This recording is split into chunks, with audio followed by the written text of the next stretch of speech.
Hey guys, Brooke here, Eastbourne Butchery. So we have to get some mince ready, so we're gonna chuck steak here. Look at that. Woo, it's the big boy. Look at that. Just like that. Chop her up to this thing, nice. Everyone says, hey, why does the mince taste so good? Because we just use that. We just put that down the mince there. And just chopping it up into little bits here, so then we can put it down there.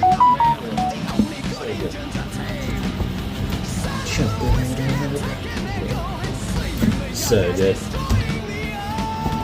And we're just down here at Eastbourne Butchery, around here in Eastbourne. We've got the best of the best around here. Look at that.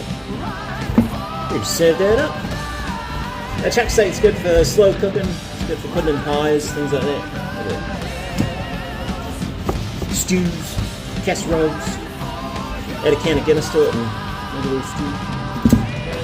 A couple onions, potatoes, potatoes. Boil them, mash them. Put it in the comments. Look at that. So we're just going to cut this up so we can put it through the mince now.